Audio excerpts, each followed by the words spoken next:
Check 1 2. Check, check, check, check, check 1 2. Check 1 2, check 1 2.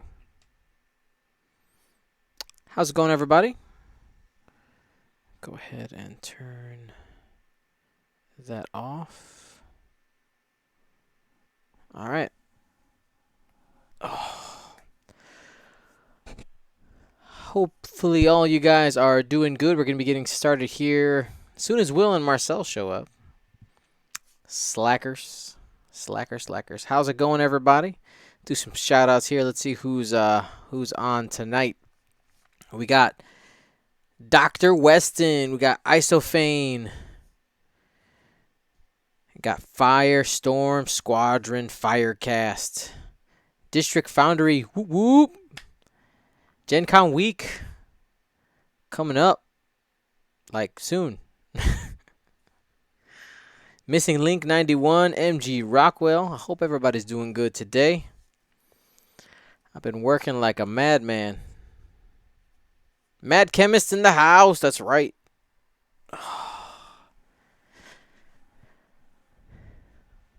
Man, it's too quiet. I got nobody to talk to.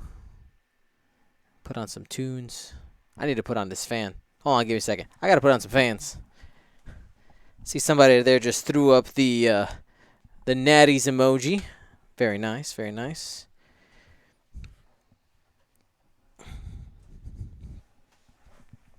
Boom.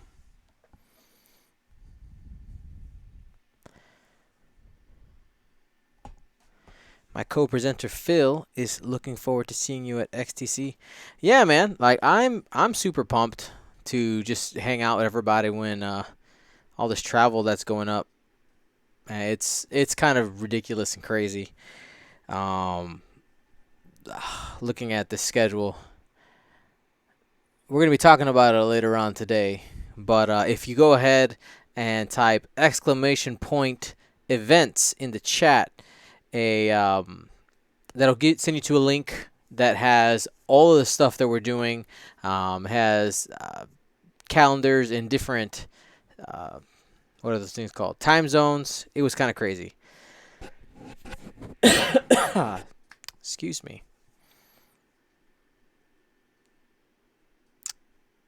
Bump, bump, bump. BB is my fave. I'm glad you guys like that. Yeah, so our channel, Twitch, basically they updated their terms of service. You said if you had X number of sub points, then you were able to unlock more emotes. And I figured, like, you know what, we got it. It updated like before all this trip was gonna happen. So I said, you know what, let's get some cool ones in there. Get ready to do the work for Australia.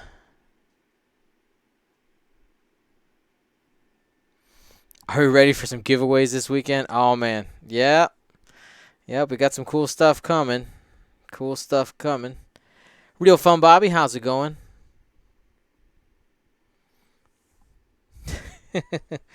I'm seeing a lot of people liking that Dion, the Dion emoji. That's good. I was a little bit on the fence about whether to do it. It seems like it was a good choice. Let me text these guys. Be like, where you at, homies? I want a Jedi Halo. Bad. What's a Will? Hey, buddy. Camera's not working. No, there it is. Hey, what's a Jedi Halo? Do you know what that is? No.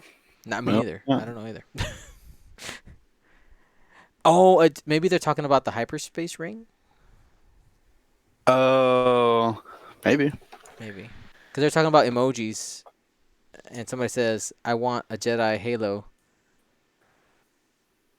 Hyperspace ring. Maybe? I don't know. How's your week going, man? It's going good so far.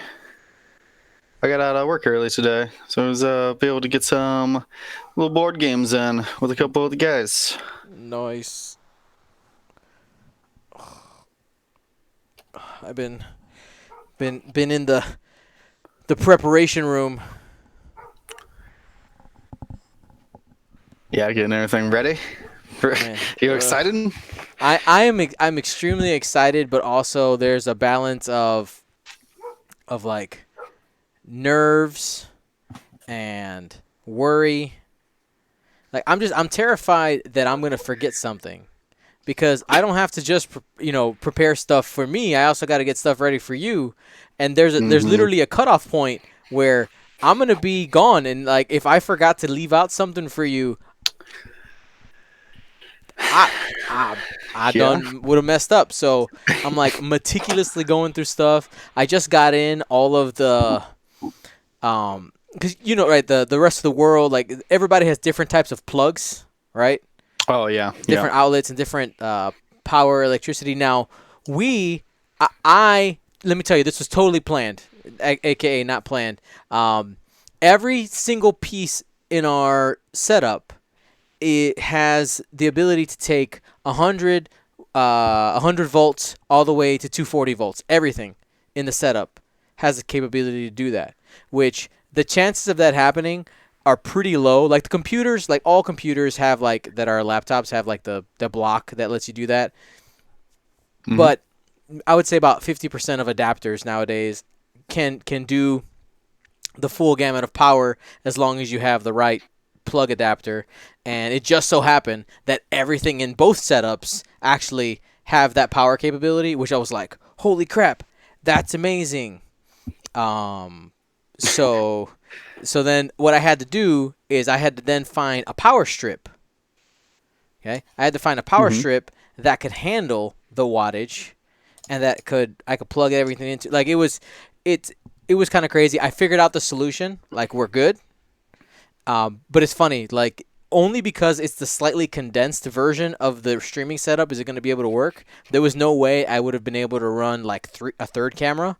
Only only two. That's it. Well, that should hopefully be enough. Hopefully. Well, because like basically there will be no top down when I'm in when I'm Sacramento. That'd be Sacramento, Australia, and Buenos uh, Aires. and no Buenos Aires. I can actually. Oh, actually, you're right. No, I can't do it there either. Yeah, so Gen Con's the only top down. Gen Con and Pastimes. That's it. When's Staniszewski, past when's pastimes again? the first weekend of September. Oh shoot, so that's like right after Nova then. Yep. Yes, maybe. Yes. Yep. Okay. Ryan Staniszewski in the chat saying, Dion, cookies at Gen Con. No! Stop it. Why would you do that? No, but they're homemade though. They're homemade. That's gotta count. Less Like, calories. yeah, that's got to count for something, right? Can you resist the cookies? Now, see, here's the problem, right? Because if I'm assuming they're the same ones that his I'm not sure. I don't want to put words. His significant other made last time. Because if it is, then I will be offending his significant other by not having these cookies, or I will be breaking my positive life choices. So there's no win. There's no win. I can't win. That's okay, dude. Oh well, shoot. I was gonna say, well, you're kind of like on vacation, but you're kind of like on vacation all the time. Yeah, I can't live that way. I can't live that way. That's the problem. I can't do it. Gen Con is Nerd Vegas. Whatever happens in Gen Con stays at Gen Con. Is that how that works?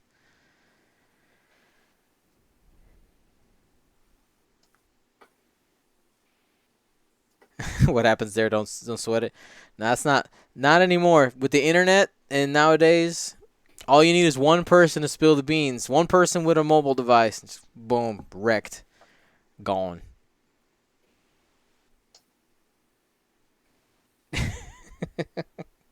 Where's Marcel? I had to update my phone, so I have to like William Hagewood. Twitch Did it Prime. pop up? Yeah. Nice. There it is. Whoop whoop. Gotta do it. Remember my face. Yeah.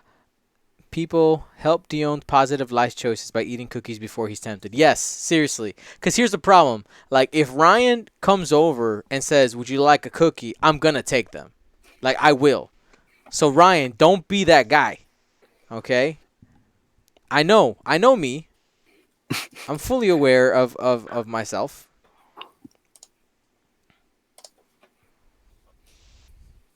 I've had some serious battles with food lately. Just been, oof. Oof. Like, you know, you know what? This is in full disclosure. I can be completely honest. Like, I've been staying up till like 3 a.m. every day, just like working on stuff. I'm doing all. It's funny because nothing is gonna seem like there are any issues at these events, and there's gonna be little tweaks here and there, and new stuff that you might notice, but like for the viewer, it's really just it's background things for me to make sure that my life is easy. That way that the casts all go well. But I've been up like super late every day, and of course being up later means you're probably gonna get hungry and munchy things, right? So it was like this was on Sunday or Saturday. No, this was on Sunday. Yeah.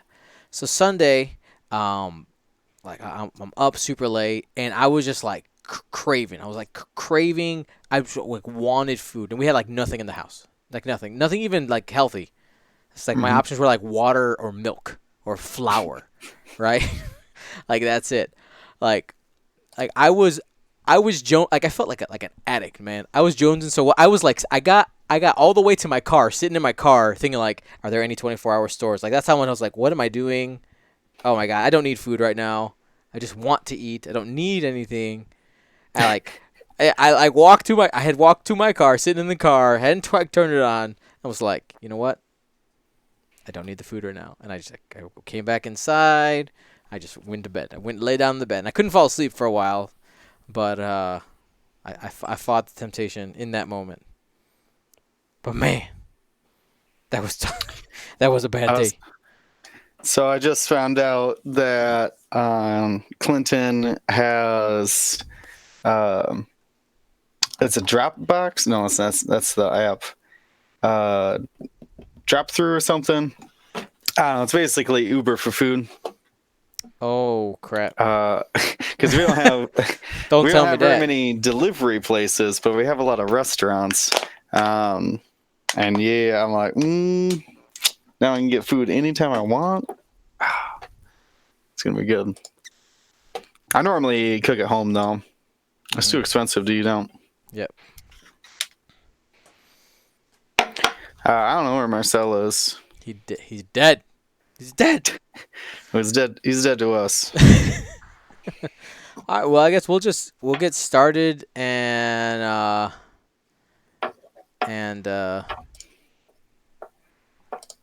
he'll noisily randomly pop in, I guess.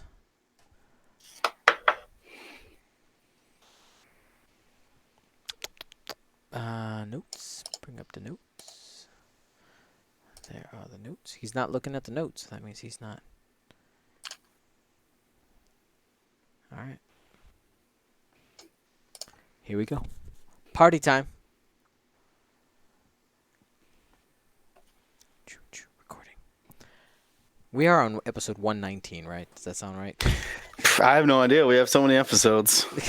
All the episodes. Yeah, because I did 17. Yeah. Okay. And last week was Resistance at 18. Yeah. Okay. Cool. Just wanted to make sure. This is episode. How many episodes? Oh, sorry. You gotta let me know when you're starting. Sorry. Go ahead. I'm muting. That was awesome. No, you're. What was your question? No questions. Just go ahead. Go ahead. This is episode 119 of the Gold Squadron podcast. I'm your host, Dion Morales, and today I'm joined by Will. He's a sexy man, Hagewood. Oh, thank you, Dion. And your hair is just looking super good today. I got a better haircut. Um, And as for Marcel Manzano, he's MIA right now.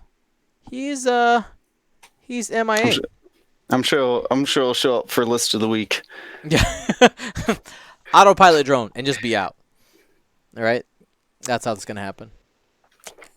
Anyway, so today we're going to be doing our faction breakdown. We're going to continue here, and today we're talking about the First Order, aka the shortest of the faction breakdown series. um, but before we jump into that, I want to say a big shout out to all of our patrons. Thank you so much, and I know you guys have been patiently waiting. There's a couple of people. It seemed with this delivery of swag, a bunch of stuff needed to be reshipped, and I have a feeling I know why. On the initial um, dropping off at the what's that thing called? The post office. I had a box of all the things, and I said, "Mail people, can I just give you the box? Because it's a lot, and I'm afraid that it's going to overfill." And they're like, "No, it should be fine. Just put it in the slot." And I was like, "Okay." And I started putting them in the slot, and I could hear. Eventually, I heard like, shh. I heard them sliding off of each other and hitting the floor. Essentially, a bunch of the swag ended up on the floor of the post office and may or may not have gotten picked up. Who knows? But anyway, a bunch of stuff has had to be reshipped. If you haven't gotten your stuff, let me know so I can get you. I always order extra stuff just in the event of things like this. So I got you, fam. As for upcoming things, patrons, we did show off some of the art for the upcoming things. Unfortunately, I don't have it on this computer. Doing a new computer test. Hopefully, nothing goes wrong. But we have the Ink Series Darth Vader. We have Ink Series Sabine Wren. We have Ink Series Forlom. So that's 3 new entries in the Ink Series. And then this is the new announcement. We have a First Order, the very first one of our art covering. Art replacement, art enhancers is going to be a First Order pilot, TBA. And then we're going to still have 2 frosted pilots. We're going to have a Rebel one and an Imperial one. And I'm telling you, those are looking sweet. Those are looking sweet. As for the Team USA update, yes, I am rocking the Team USA red, white, and blue shirt. The back, I guess I should just turn around for those of you who are watching. Is that in frame, Will? Yeah, it's in frame. It looks good. United States X-Wing. That's right. Sponsored by all of you beautiful people. All the beautiful people who helped out on the GoFundMe. If you placed an order, the box of the T-shirts, just got them in. They're right there on the floor. But, of course, with me going to Gen Con this week, I'm not going to be able to ship them out until I come back from Gen Con. So that's the plan there. All of them will be shipped out from the website. The ones that won't be, that'll be a delay, is anything that needed to be signed by Team USA. That, of course, would be delayed because they need to all be together in order to get it signed. But that's enough jabbering from me. Let's go ahead and start our First Order breakdown. What ship do you want to start with, Will? I'll start with the silencer. I was already looking at it. All right, silencer. Let's go. All right. We have a total of 6 pilots. What do we need to know about this ship, Will? It's dial and auto thrusters. I think it's the 2 biggest ones as far as like the chassis. Dial's great. Got all your 2 through 5 straights are blue, and all of your 2s, including your hard 2, is blue as well. You got 4K and Talon rolls, so very effective dial for clearing stress and maneuvering around. And has this built-in ability, auto thrusters, after you perform an action, which I believe all of them have focus, boost, target lock, and barrel roll. Mm-hmm. You may perform a red barrel roll or a red boost action. So normally they're flying around, can target lock, can boost and barrel roll, or target lock, barrel roll. They get boost and then barrel roll. So they get a lot of maneuverability out of the dial. And they're pretty healthy because that's compared to like the Imperial Interceptor. They have twice as much health, and for basically the same ship ability, dial and attack and defense. Let's see. We got you have a special connection with Kylo Ren? Had, had, Had? had. Oof. Yeah. Put We him in had. the past. I let him to. Yeah. So yeah, we'll go ahead and we'll start from the pilot's highest initiative, and we can just kind of work our way backwards there. Hmm. Yeah, Kylo Ren is a Force user. We know automatically, right? Somebody has the Force. It's good. Um, but I find his ability is, in my opinion, most of the time not even worth using. Um, let's go ahead and read it here. His ability says, after you defend, you may spend one Force to assign the "I'll show you the dark side" condition to the attacker. So the reason why I say, boy, most of the time is it isn't worth it. He only has a base of 2 Force. You Most of the time in situations you want that Force available to modify your attack or defense dice. Using a turn, or excuse me, using a Force in order to get this ability to proc. Most of the time, I mean, I would think maybe the best pilot crit that you can get out there is maybe Panicked Pilot, but just it's super situational. You have no way to guarantee that it's going to be happening with Kylo, right? He can't take marksmanship or any type of way to turn his attacks into crits. Um, Proton it's torpedo, but Oh, sure, yeah, it's very very expensive expensive. all of a sudden. Yeah. So I just don't think it's worth it. And I actually had a discussion with one of our less experienced players last Wednesday, and he's like, "Yeah, Kylo." He said, "Man, Kylo sucks." I'm like, "No, Kylo doesn't suck." He's like, "Yeah, but his ability, it just like never goes off." I'm like, "You don't bring Kylo for his ability. You bring Kylo because he's in Initiative 5 and has the Force, and he can boost barrel roll every turn if he needs to, or barrel roll boost, whatever combination of things you need." You bring him Hmm. because he has passive modifiers and is extremely maneuverable. That's it. Period. End of story. Anything? Yeah, I mean, if you find yourself the last attack of the round, and you still have 2 Force at the end of the round, sure, you just can throw it on because you're going to get the Force back anyways. Yep. But yeah, you're never trying to use it, even in like hate builds. You're really not trying to use it. No. Yeah. You don't want to. Mm-mm. It's yeah. It's one of those where if you didn't need it on defense and you didn't use it on offense, and it, like you said, if it happens, it happens. But yeah, it's terrible. It's no bueno. You know what is good on Kylo though? What is good on Kylo? Supernatural reflexes. That's something I would use his Force for. I know it's very expensive. It's a 100-point base Super Kylo, but I just want to 100 explain point Kylo. Go for it. I just want to explain the interaction quick of so he Supernatural lets you boost or barrel before you activate for a Force. So you can spend a Force, you can boost, but then he can use the after or it's auto thrusters. So Supernatural boost, red barrel roll. As Dial says, hard to. So you hard to and clear the stress, and you still have another action available. I'd say like target lock. It's very maneuverable, but 100-point base. Very, very expensive. And it's 100 points because it is extremely good. I mean And that's really, really that's just really good. You have extreme maneuverability, but yeah, you pay for it. yep, absolutely. So I mean, Kylo, his job, he's an ace. He's in that Initiative 5, and is especially because of those fours, he is extremely consistent in his attack and defense because essentially every turn, if you're not boosting and barrel rolling, you're at least focusing or target locking, and you have the force. If you're in a position where you don't need defensive mods and you're out of everybody's arc, you target lock, and if you are getting shot, you focus. It's pretty much that simple. All right, let's move on here to Blackout.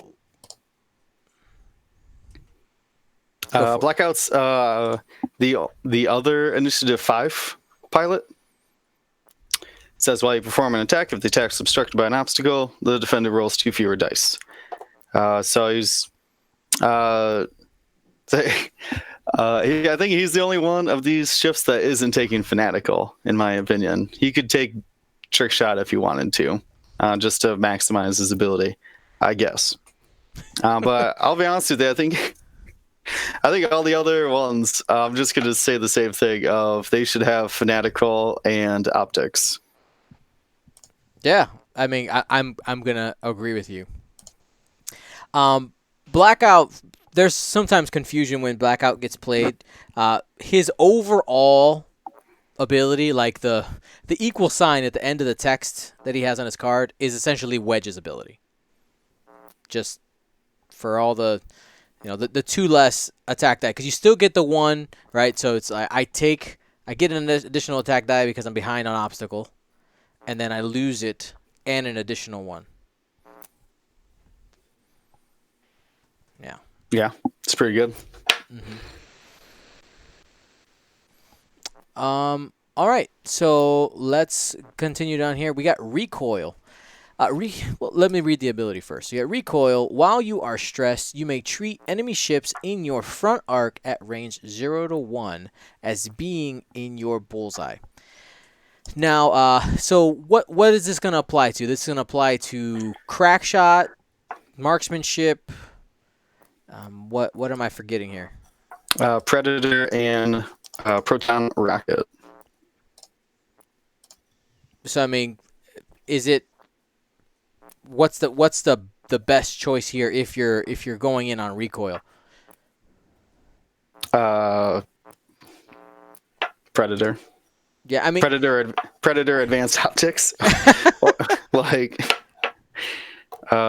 it's weird that his ability says that you have to be stressed while you do it, which kind of sucks. But yeah, still range 1 reroll with Predator. And like I said, I'm putting optics on every single one of these because they should, like, hard to barrel roll or focus boost a barrel roll. I don't know. You should be able to find shots. alrighty. Yeah, Recoil. I feel like he's the same amount of points as the first order test pilot. Yeah, it's just a free ability. Right. Yeah. It's if you're taking Fanatical, you take a first order pilot. If you're taking Predator, you take Recoil. Yeah, Recoil's bad. I just think the ability's not good, right? Like it's that the amount of extra you get is so small. I find it, I don't know, when he was more expensive, it just seemed ridiculous to pay for him. Now he's the same price. You take it for funsies, but most of the time you're not even going to be taking those upgrades because, like you said, you're putting on Fanatical and Optics. Yeah, so Fanatical, if they have no shields, which they're 4 hull, 2 shields. So if they're 2 shields down, they can change an eyeball to a hit when they attack. And Optics says if you have a focus token when you attack, you can change one of your blank results to a hit. So it's just like magic dice out there. If they have a focus and no shields, just turn 2 dice to hits. Done. Then we have the first order test pilot we just talked about. It's just base initiative 4 and has all the tools available. This is probably, aside from Kylo, the most popular one we're seeing out there, right? Yeah, I mean, in the world where, like, well, we saw in the last meta season when there's, like, initiative 4 Phantoms and B-Wings flying around. If you can take a bit of a bid, you can really get some ace value out of these test pilots. Agreed. I mean, they're very maneuverable. You got 6 health. You can modify your attack dice super easy. Like, for 64 points, that's a pretty good deal. I agree. Then we get to Avenger, the one I have never seen on the table. After another friendly ship is destroyed, you may perform an action even while stressed. Sure. So, I you could only fit you can only fit 5 other ships with him. well, like he's his ability is one of those where it's like the getting an extra action is cool, but it's like you have to wait for a ship to die. There's only X number of ships that it can be. He's initiative 3, so most likely his positioning isn't great. Like he's neat, right? Like he can similar. Who was that guy in first edition? Was it Turf or Nur? Yeah, Like after you perform an attack, he can do a he's boost. still in second edition. He's still in second, yeah. So the reason we don't see ships like that out there, at least competitively, is because their abilities don't really. It's cute. I don't know what else to say it. Yeah, I mean, being able to say like focus boost, and then someone kills one of your ships, and you could like barrel roll off of them, or like barrel roll to get a shot. I guess you could put like a missile or torpedo on them, and then if they kill another ship, he can take a lock. Mm-hmm. I guess. I don't. Not. I guess the best thing about his ability is the fact that it doesn't have a range limit to it. No, it's just when someone dies, which is nice. I mean, that just when someone dies. Yeah, man. It's okay. Here's a question. Just kind of a think tank question here. If Avenger was Initiative 6, would he be played? Let's say everything's even, right? Obviously, Initiative 6 is good, but do you think his ability has more? I guess here's the better question. Let me rephrase that. Does his ability have more value if it was had a higher initiative? No, it actually has, I would actually prefer him to be initiative 1. Yeah. Because then I could at least block with them. And then, and then if you still kill then I get to wait all through the combat phase for you to destroy one of my friendlies before I can get my ability to trigger. So I'd actually want him to have less initiative. I think you'd get more value if he was only 1. Cool. And then last but not least, at Initiative 1, we have the Sinar Jameis Engineer. It's 51 points is the cheapest silencer you can take. But again, we were seeing a lot of first order test pilot out there just to get that initiative up. Yeah, what's the difference? 7 points. It's a 9-point difference between a Fanatical first order test pilot and a Sinar engineer with optics. That's worth it. I mean, initiative 1, there's your blocker, but I don't know. No, run the first order test pilot.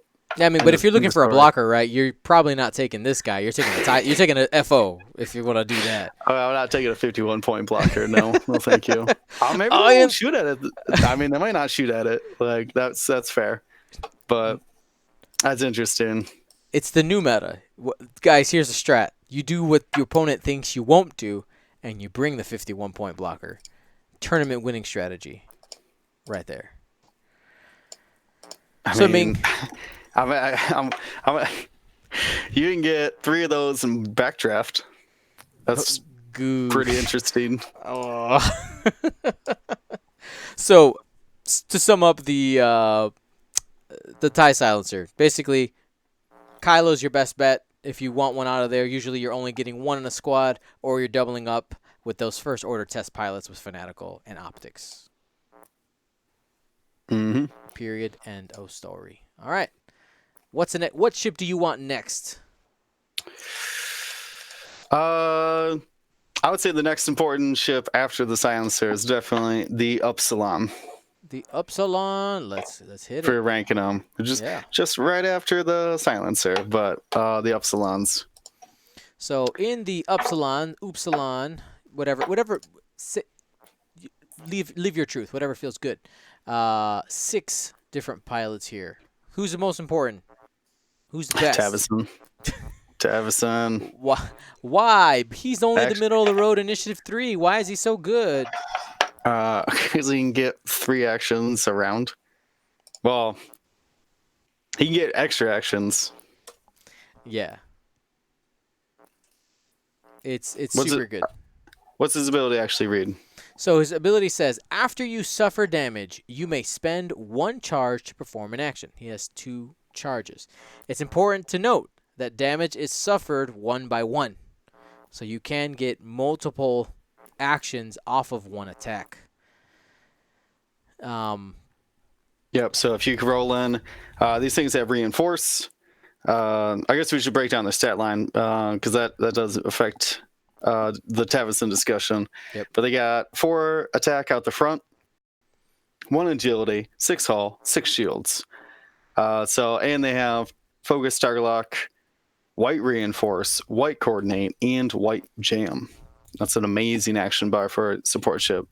But it allows Tavison to come up and reinforce. And then if you shoot at him, he either gets focus, target lock, or he can coordinate, or he could jam you. I mean, all those options are great. Or if he did coordinate, say as his original action, the moment you shoot at him, he can then reinforce for any other additional shots. yeah, man. Tavison he hits like a truck, man. Well, if you're giving him focus target lock, yeah. Yeah, but you have to kill him to shoot to win the game. That's Yeah. right. Like it's one of those where it's like, God, people. One of the I avoid I just don't shoot at Tavison. If I'm in his arc, I'm just not shooting. Whatever. no. No. Just Yeah, no. I'm not going to give you a target lock I'm not going to give you 1 damage out of your 12 so you can target lock me. No, thank you. Yeah, and here's the thing, right? The weakness of the Upsilon is arguably the fact that it has a weird dial, right? It has no K turns and has no way to turn around quickly. But if you're a good pilot of these, you got more than one of them. You got 2 of them out there, or you have some other ship out there who is constantly bullying you and making you choose either to get shot in the face by Tavson or by the other things across the table. A couple of people want to shout out to, right? Brad, who we've had on the show before, and who we have a couple of games him on stream playing with Tavson, and also Doug Howe out of what's that state? Missouri, I think. I think it's Missouri, yeah. Yeah, he plays Kylo Tavson, and it's just, oh man, it's so easy to get in this situation where it's like, oh, I can run away from Tabson this way. And you're like, oh, wait, but now the other ship, either the other Upsilon or Kylo, is going to smash you in the face if you go that way. It can be really, I don't want to say oppressive, but really powerful tool if flown well. I think the problem is people who over-pursue with Tavson, and then you have problems getting turned around. Yeah, and I would probably say the weakest part about Tavison is that he's trying to fly around being unstressed to make sure that he can get those extra actions. So you won't see too many stops or hard threes or hard ones from him. Nope. Now one of the there were some shenanigans with there's a foe fighter. I believe it's called a Muse. Yeah. Muse. There's a funny combination. If you put pattern analyzer on Tavison and fly Muse next to him. Muse says at the start of combat phase, you choose a friendly ship 0 to 1. If you do, the ship removes a stress token. So Tavison can stop, take an action. Muse clears his stress, so Tavison can keep taking actions in the combat phase. Very hilarious. But I'll be honest with you, if you're stopping around, people are going to avoid your arcs. Yeah. You kind of need to move at some point in time. Yes, you do.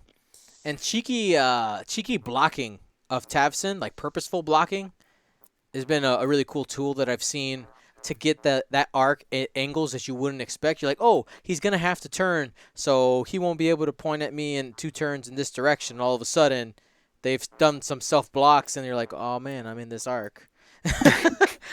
This wasn't supposed to be here. What? Yeah, so it's really powerful, and I do agree. It's absolutely, right now, the best Upsilon shuttle that they have out there. I mean, well, we can go ahead and talk about the other ones. I guess. Just kind of whatever. Mentioned. Yeah. we can pretty much skip over dormants. Yeah, 70-point Dormants dormants. are RIP. You were not fun to play with, so You are whatever. negative play experience. Goodbye. Yeah, no, thank you. I mean, you can still play it, but like, I It's not good don't do it. anymore.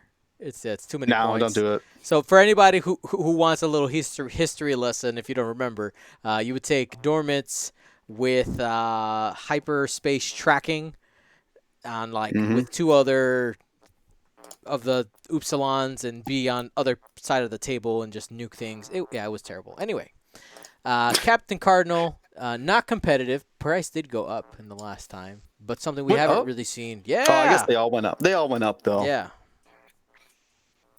Oh well, because so Captain Cardinal went a friendly ship at range 0 to 2 with the lower initiative than you. She's initiative 4, or they are initiative 4, so that's not too hard. Defense or performs an attack if you have a charge. They start with 2. That ship may reroll an eyeball result.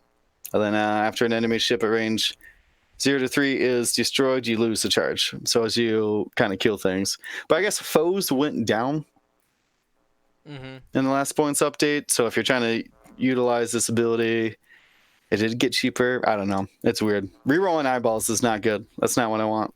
No, that's why. What was that card in the EPT in first edition that like nobody ever Wired. took? Yeah, it's like why? Unless you're a perma stressed, there's no Yeah, reason it to didn't matter. check wired. All right, moving on. We got Stridon, who I actually kind of like. While you coordinate or resolve the effect of one of your upgrades, you may treat friendly ships at range 2 to 3 as being at range 0 or range 1. I think if Tavson didn't exist, he would be the best one, right? It's just the truth. Yeah. Because there's things. So Hux went down in the last update, and Hux is like crazy coordinating. So now I can do crazy coordinating at range 3. If you're trying to hit multiple friendlies, having that extra range band. I mean, I don't. Range 3 is outrageous around a large base. That's so much more room for the U to coordinate. Mm-hmm. But actually, is there any other abilities that work with that other than coordinating? It's all about the coordinate. Right now, at least. I can't think of anything that. Almost all of their cards reference friendlies. Oh, I guess hyperspace tracking data and Yeah. targeting synchronizer, which I don't recommend. So So we move basically, yeah. on. Then we get to the petty officer Thanison. Has an interesting ability. We have seen it used a little bit here and there. It says during the activation or engagement phase, after a ship in your front arc at range 0 to 2 gains a stress token, you may spend a charge. If you do, that ship gains 1 tractor token. Yeah, Petty Officer Thanison gets a shout out for being one of the few ways to tractor beam your opponents in hyperspace. Yeah. I think it's rare. Almost never happens, but Well, I mean, there's a lot of people. I mean, stressing range 0 to 2 receiving a stress token. There's more and more ships who are self-stressing themselves. So I think it comes up.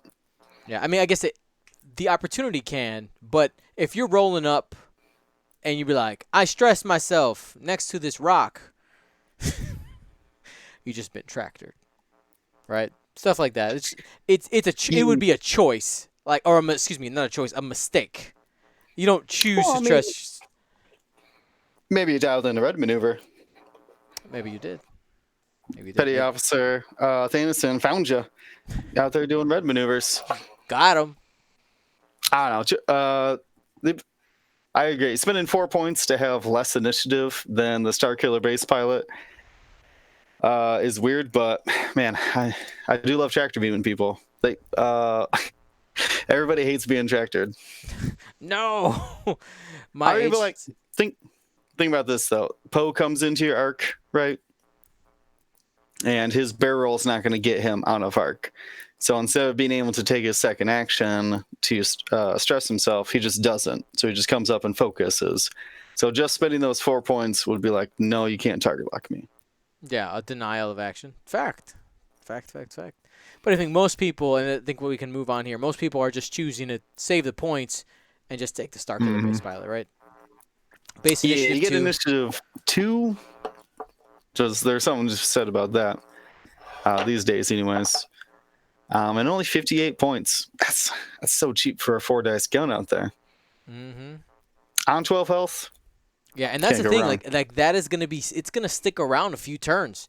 It's not one of these where you can just try to wipe it in a turn. It's not gonna happen. That won't happen. Upsilon shuttle. Yeah, I So gotta give a shout out to I think the Upsilon might be the only.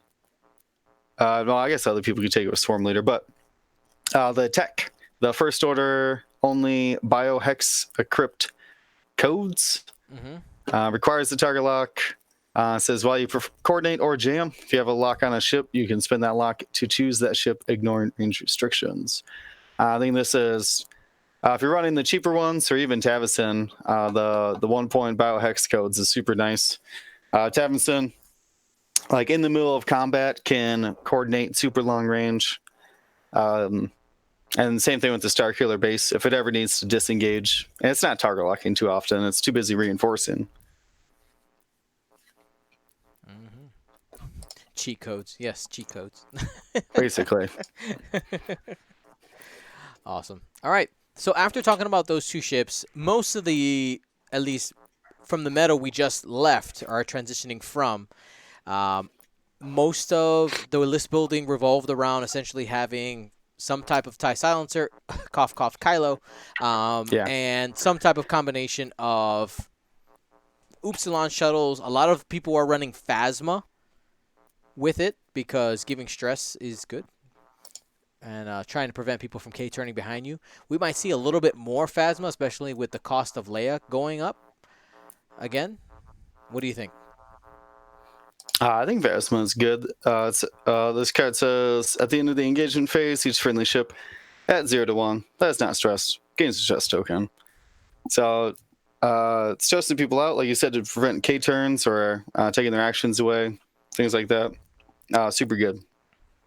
The only thing I don't like about it is that it doesn't double stress people. Man, that'd be cool. That'd be too good. It would be too good. It would be like 12 points, maybe more. Yeah. Well, it is nice, so especially if you're blocking people with the Starkiller base, you can come up, block somebody, they run into you. Now they're stressed. Now they can't K turn behind you. All the things. All right. Let's go on to the SF. Yeah, because they're kind of do them in order of how viable they are. But yeah, so next up is the SF. Mhm. So now here is the question. With the points change shaking up some of the SFs here, is the new best SF the Omega Squadron Expert? Mm-hmm. Oh man, I got wrecked over the weekend. Well, I don't know. It was a good game, but my Vader did not roll average, which didn't help because he was getting shot at all the time. But I was flying against Omega Squadron Experts. They're the Initiative 3 with the talent slot, so they can take Fanatical. And at with Fanatical and Optics, they're 40 points. So you can just run 5 of them and have 10 arcs. It was very annoying to fly against because they got 6 health on 2 agility, definitely focused at some point. They never need to rotate their arcs. Oh, it was a nightmare. Every attack was just 2 hits. Yep. And I think it's the consistency with optics that I think really helps to push this forward. And the thing is, right, we're not worried about the Special Forces gunner. Right, the Special Forces gunner, No, if you ended up taking that, that'd be a significant tax to pay. Well, how many points is that thing? 10 it's points? 10 points. Yeah, 10 points, and it basically creates a different ship though at that point. Right. It's a different type of platform. But being able to take 5 of these and consistently getting 2 hits out there, uh, the consistency that optics create. I think one of the next like cards to go up in points is going to be advanced optics. I think it's going to be one of those that's going to really start to shine here in this upcoming meta for both the resistance and the first order. Yeah. Yeah. Though the first order needs all the help we can get, so Truth. it might be fine. Like, in fact, I assumed Fanatical was going down in price, but I guess it's fair at 2 points. You are not allowed. Yeah. Then we go to the ace of the group, right? You got quick draw. Initiative 6 is just good. And then, of course, the ability. After you lose a shield, you may spend one recurring charge. If you do, you may perform a bonus primary attack. Extra attacks are good, though she's limited to 3 or 4 if you add the shield upgrade on. Mm-hmm. Yeah, man. I almost have to put Special Forces Gunner on Quick Draw. Yeah. Because Special Forces Gunner, so SF has a turret, but it only can shoot front or back. Can't shoot side to side. That's its ship ability, called Heavy Weapon Turret. But Special Forces Gunner, 10 points. While you perform a forward arc attack and your turret is forward, you can roll an additional die. If your turret's in the back, you can do a front attack, then a back attack, which is pretty cool. So it'd be two dice attacks. And Quick Draw, that means Quick Draw can get 2 3-dice attacks out the front as long as she gets damaged during the combat phase or at some point in time. But Hit me, but only a little. Yeah, just a little. And like a base Quick Draw, probably like Fanatical Special Forces. I mean, you can get fancier than that, but you don't really need to. That's 57 points for 2 3-dice attacks. Seems solid. That's called value. Absolutely. And what are some other upgrades that she likes? We talked about shield upgrade. I like Pattern Analyzer as well. Because they do have sloops and hard ones. So be able to still get your action, especially if you're modifying or trying to modify. You can go Predator on Quick Draw instead of Fanatical. Because Predator could let you modify both attacks as long as you line up the bullseye. Mm-hmm. Yeah, I think out of all the slots on for Quick Draw at least, the talent is the one where if you need to save some points, I think you could not worry about Fanatical if you don't need it. No, it's cute. Like for the last attack, for the last shield that she loses, for the attack back would have the Fanatical bonus. That's makes sense, but it's not necessary. In fact, I would probably pay for a Pattern Analyzer and Afterburners before I bought into an expensive talent. Afterburners, same thing. Like I said, that it's got 3 sloops. Mm-hmm. So you can 3 sloop, Pattern Analyzer, Target Lock, and then boost as well. It's just like time on target. Mm-hmm. I've seen that one. That Quick Draw is scary. You don't know where that thing's going. Yeah. Well, this is the Quick Draw that's like up. She's too up in your face to where you can't shoot at her because like, oh man, I'm gonna need another 4-dice attack if I shoot at this thing.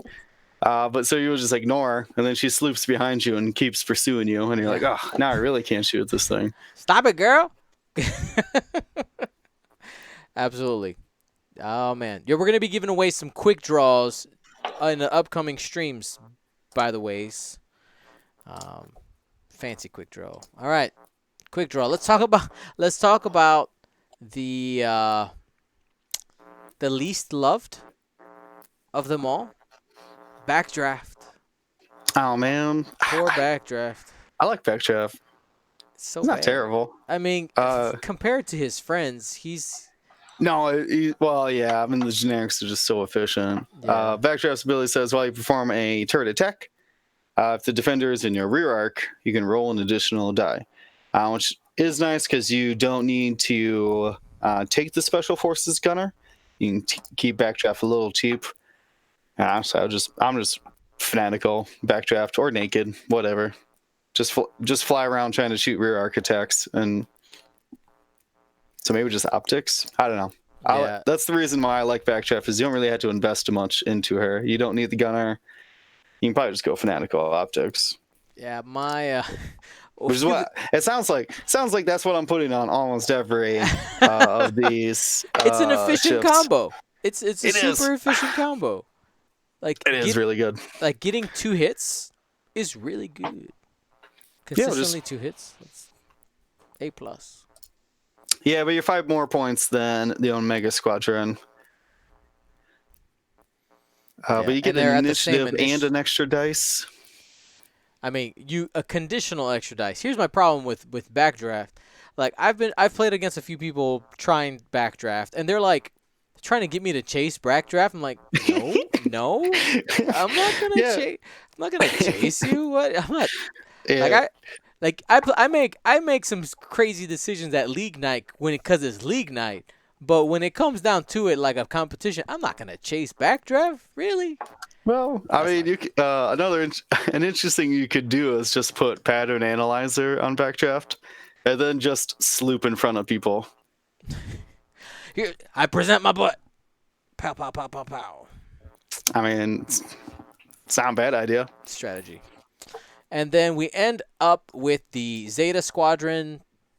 No EPT on this one, but I mean also just an efficient chassis. Like I think we've said for all of them, just throw on optics and call it a day. Actually, Or would you do something a little different? there's one thing that we haven't touched on, and it's passive sensors. Okay. Passive sensors is the new sensor that says you spend an action to do passive sensors, and then before you engage, you can take a target lock or get a calculate. Now this combo is probably best with the Zeta, and it's for that same heavy weapons turret ship ability. You can rotate, like I said earlier, you can rotate your turret arc only front or back, and you must treat the forward arc requirement for your missiles as turret. So it actually allows you to shoot your turret out the back. What I like about this is that passive sensors, if you take the target lock action, you could rotate your arc as well. They have target locked linked rotate. And an ion missile or cluster or homing, whichever your preference there. I might take ion. It's hard to say. That's still an under 40-point ship. So you come up and you just start tagging people with these ion missiles. Is it good? I don't know. But it's an interesting combo, trying to combo between passive sensors and missiles on these guys. Because we used to see, I played against someone who was running ion missiles and fire control system and a bunch of Zetas. But Zetas went down in price, or excuse me, Omegas went down in price. So people just take them now if they're spamming them. Yep. But I think there's something to passive sensors on these things. I'm just not sure what. Yeah, for one more point, you get the Fanatical optics Omega. I know. It's like, but they're not shooting ion missiles though. Truth, and obviously there's ion itself has a really good value, very good value. Knowing where your opponent's gonna be, no dials. Well, rear. I mean, it's really rear arc shots. So if someone's tailing you, you can shoot them with 9 missiles, slow them down, and then you can 5 forward out of there. Or whatever. Something. There's something to that. I just don't. I haven't unlocked its secrets yet. No, it's probably just more efficient to be Omegas. So let's digress on that. All right. So last but certainly not the least, we have the FO.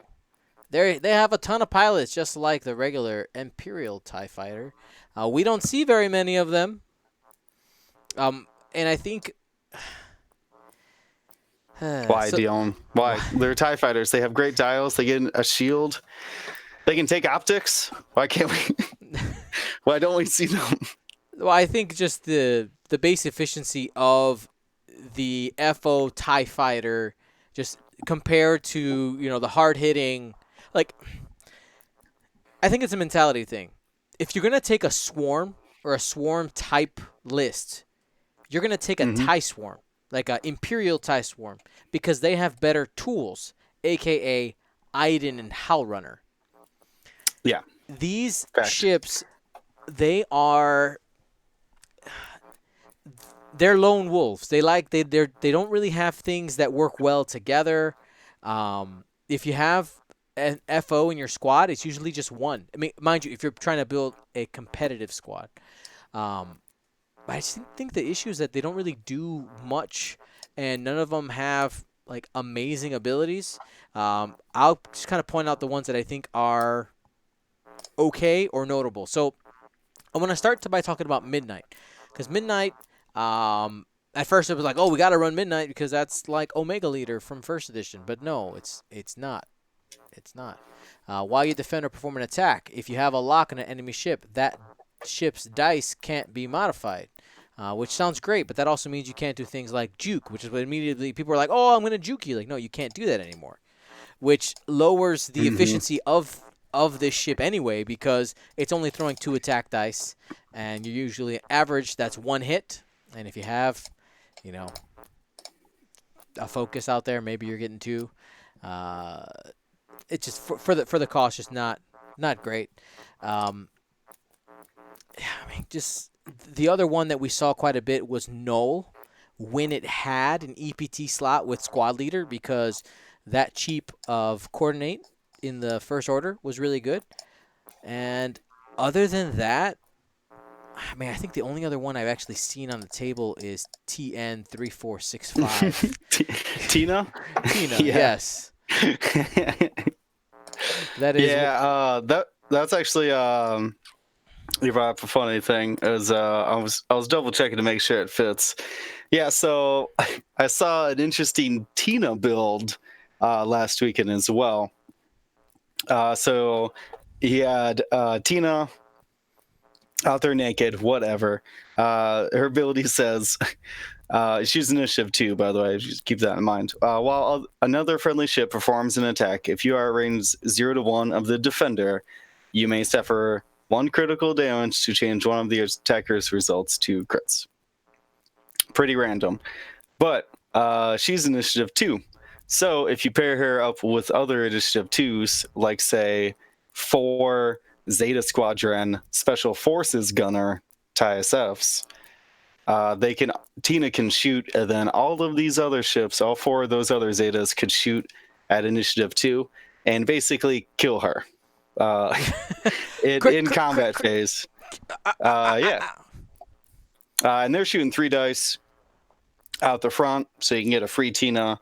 Assuming you maybe blocked this person as well. You can get some guaranteed modification out of that. That's interesting. I don't.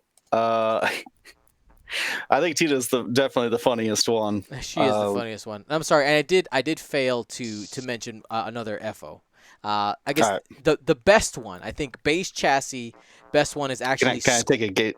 yeah. Go ahead. Oh yeah, it's Scorch. Yeah, I was gonna say it's well, tell everybody why it's better than any of the other foes. because it has 3 attack dice most of the time. So while you Yeah, perform a primary, exactly. while you perform a primary attack, if you are not stressed, you may gain 1 stress token to roll 1 additional attack die. So they have such a really good dial, right? All the 2s, including the Hmm. 2 hard and the 3 forward, two straight, 2 banks, are all blue. Really easy to Hmm. get rid of that stress, and you're only paying 34 points base for a quote unquote 3 dice attack ship. Yeah. Yeah. Once again, I'm slapping Fanatical on this thing because it only has 1 shield. Initiative 4 might take a shot before it shoots. So, but yeah, I mean, even just like a little flanker out there, just a little annoying ship for 34 points. That's probably the best foe right now, right? I Yeah, mean, he can argue no, I guess. Sure. meh. Not even. But 3 attack dice is what's up. Yeah, all these other ones. I know we didn't go through all the pilots there, but it's just their abilities are that lackluster and useless. Like they have, you could be cheeky with them. Like there's Mm. some interesting things. Like we talked about Muse, which can take the. Oh, sorry. Why is that shaking like that? You can remove the stress at range 0 to 1 at the start of the engagement phase. Like that could be cool with Upsilons taking away stress. Um, Hmm. but yeah, it's most of them are just not competitive. We're specifically focusing right now on the competitive. So while I know this actually isn't in the notes, I think it's worth talking about. Oh wow, where did Will go? There he is. Um, But I'm here. in like the first order has the least number of different ships out of all the factions that are currently available. But we did hear just in the last few days, um, somebody left a link in the chat, and I want to click it, but I'm gonna be a professional and continue casting. I'm Um, clicking it. let me know how good it is. We just got Okay. word of a few different FO, whatchamacallits, ships. Those are those things that are coming to the Star Wars universe in Episode 9. There's the TIE Dagger. There is also that new TIE Silencer, which they're calling Kylo Ren's TIE Fighter. And there is a red version of some type of interceptor coming. That's a third ship. Okay, that's a third ship. And then on top of that, we also have the. Well, I'm not sure if it's the same because it's not confirmed yet, but there is also that red interceptor looking thing that we saw in the show Resistance. So that's potential up to 4 new ships coming for FO. Was that link good? Yes. I didn't hear a word of what you said because I was so distracted by this link. It's funny. We'll watch it later. Okay.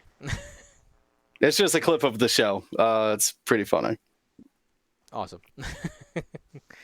But yeah, so we got Anyways, we got up to 4 new ships coming for FO in the future if FFG decides to add ships to First Order at any point in time. Again, that's the TIE Dagger, Kylo Ren's TIE Fighter, which what they're calling it, which is the new version of the Silencer, a Sith Trooper ship, and is the then dagger the one that's got the triangle wings? yeah, The Thai pizza? TIE Pizza. Oh, sorry, and I forgot about that one. Good, Jazad, thank you so much. And then there's the TIE Echelon that's at Star Wars Galaxy's Edge. That's 5 How did it ships. look? Did That you thing see was that one in epic. person? I did see it in person, and I may be working on a video for what I think for what did I call that series? The Shipyard series. Mm. Uh, Did they what? let you take pictures in Galaxy's Edge? I Oh assume yeah, they did. I took a bunch. Okay. Yep. Super excited. Shazbot GG. Oh boy, a third size silencer. Yeah, that's what I'm talking about. I mean, so real talk here. It's the Rise of Skywalker. Mhm. Going to be the last of the sequel trilogy. Man, if there is not an epic space fight in this movie that's got all a bunch of crazy new ships, I don't know I don't know what I'm paying my money for them. I need a crazy space battle. I mean, yeah, I agree. There needs to be something, right? Well, Yes. well, here's the problem. The Resistance can't have a crazy space battle. All their ships are gone. They're dead. It's just the Falcon. A whole fleet. First the Falcon. He'll get Yeah. it done. Don't worry. They can do it, I promise. I don't know. Maybe. I don't know Maybe they'll have to steal some of the First Order ships. Oh, that So could it'll be be First cool. Order on First Order. Hmm. Maybe. I like it. I'm in. But yeah, I'm curious to see about that tie dagger. I know people were calling it like being funny and calling it like the tie Dorito, right? Because it has like Oh, Dorito. That's yeah. right. That's what it was. Yeah, man. It looks funny, right? They has those it's a triangle, but I think what's gonna happen, because I don't know if you saw, there's like the triangle wings, and then there's like an inside triangle wing as well. I think they're gonna do some like funky like flip out motion things while flying, similar kind of like something in between a TIE Striker and a TIE Advanced prototype, Okay. something like that. That's my prediction. But we'll see. Yeah, we don't know. I'm excited for the Rise of Skywalker. That's all I know. I needs it. I needs it in my life. All right. Cool. Well, yeah. I mean, that's nice, short and sweet for the First Order faction breakdown. If we're gonna see stuff out there, look out for Upsilons and Silencers, and now Yeah. spammed SFs. Yeah. If you need an easy list, Kylo, 2 Upsilons. Start there. Or Start wait, there. Kylo Tavinson, fill out the points. Absolutely. All right. Well, speaking of the First Order, if you're feeling fanatical, but you also want to rock some Gold Squadron stuff, you can pick up the First Order themed Gold Squadron shirt on our Teespring site. You can type !merch to get the link. Also, link is in the podcast and YouTube description. Whatever feels good. Or if you're like, I don't like the First Order, you can get yourself a heroic hoodie or T-shirt. Whatever feels good. Are you feeling heroic, William? Or are you feeling fanatical? Normally fanatical. Gah. Yeah, the fanatical. There is a fanatical shirt on the way. I'm sorry, I didn't get it done and all my crazy stuff. Okay, I'm sorry. Um, Well, you yeah, got hoodies now too. yeah. Winter's coming up. Winter, winter is coming. In the Midwest, winter will be here in 2 months. Don't worry. Oh yeah. So next thing on the agenda we gotta talk about is the World Tour. Will, it's kind of crazy. It's so much. I've lost track of what is happening. So much is happening. So much is happening. So if you want to follow along at home, go ahead and type !events in your chat. A new link will pop up in the chat here, and it'll bring you to the screen I'm showing you here. And you got a bunch of options. You have the Google Calendar link, which will update to your Google local time settings, so that if you're living on the other side of the world or in a country that where I didn't translate your time zone for you, it'll do that for you. But basically, I'm going to go ahead and open up the USA printable calendar here. I made a printable calendar for USA, for Poland/Europe, and for Australia/East Asia. Go ahead and open up the USA one and just kind of give you the lowdown on what is got going on. So we have a bunch of events in the month, starting basically this Thursday. We have practically non-stop content for you guys happening live. So on Wednesday, I would have streamed the FFG panel, but they're actually doing it themselves. Good job, FFG, getting that content out there. I can just sit there and enjoy it and report on it afterwards. So you can just watch. I'm not gonna bust out the camera for that stuff. I might try to get some interviews afterwards, but that won't be live. But then we have Thursday. We have the Paintcast on there. All of our weekly content, most of it will still be happening. But then starting on Friday, August 2nd, we have the Gen Con North American Championships right there, happening Friday, Saturday, and Sunday. Sunday is the final. Sponsored by Curl Paw Creators and District Foundry, by the way. Then the following weekend, the 10th and the 11th, we have the Buenos Aires Open, day 1 and 2, Saturday, Sunday. Then come back home. Then the next weekend, on the 17th and 18th, we have the Sacramento Hyperspace Trial, which is a.k.a. the Isophane and and Taiko Kelchu and the Real Fun Bobby hyperspace trial will be there. And basically from the 17th till when am I coming back home? Till September 4th, I will not be in my house. I will not be sleeping in my own bed. It's kind of nuts. So I'm going straight from Sacramento to Poland. Poland the 21st through the 25th. I'll be streaming the European Team Championships and then the European FFG Premier Championship. And then the following weekend is where the super crazy thing happens. It's kind of nuts. So on the 30th of November, from 7 a.m. till about 7:30 p.m. Eastern Time, okay, you will have the Nova Open happening, hosted by William Hagewood. Mm-hmm. That beard, the man, the myth, the legend. Then I should have just put these both in Eastern Time. Then from 7 p.m. Eastern Time, so about a half hour overlap, is when we start the Australian System Open stream. It's 20-something hours in a row of content for you guys. The 30th, the 31st, and the 1st. It's kind of nuts. Bunch of content happening. Weekend after that, we have the Chicago Hyperspace Trial. Yeah, it's kind of crazy. Oh, all the stuff. Look at the calendar. We got the live, all the live things on there, including our weekly content. The podcast will be happening most of the nights because I'll be around to do that. I think there's a couple weeks where there's no podcast at all. Yeah, it doesn't look like we're planning on one the weekend or the Tuesday after Sacramento when you're out in Poland. Yep. Which makes sense. You guys, I don't even know what time zone you'll be in. Yeah, so that's try the to sync that up. Yeah, exactly. So on the 20th, because Marcel's going to Poland and coming back, and that's so that's why the Tuesday nights just gets trashed.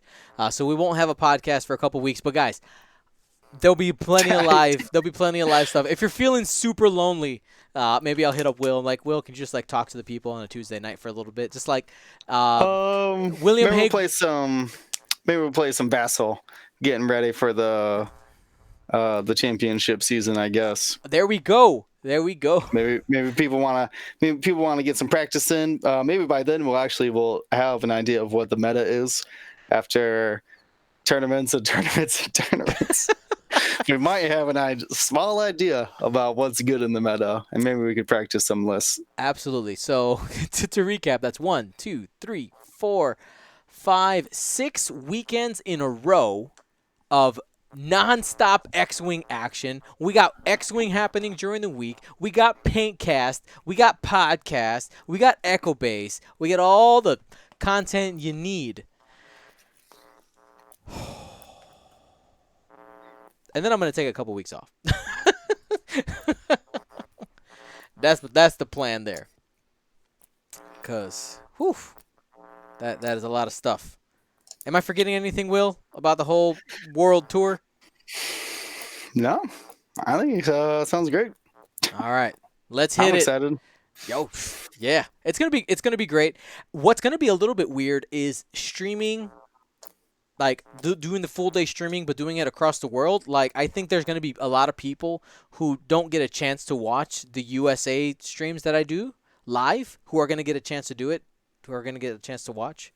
But I'm hoping my regulars, man, how hardcore are you going to be? I feel like we should have like a punch card program. Like how many for the world tour, how many days did you watch of the world tour? Give like badges out or something. I don't know. Now I'll start keeping track. If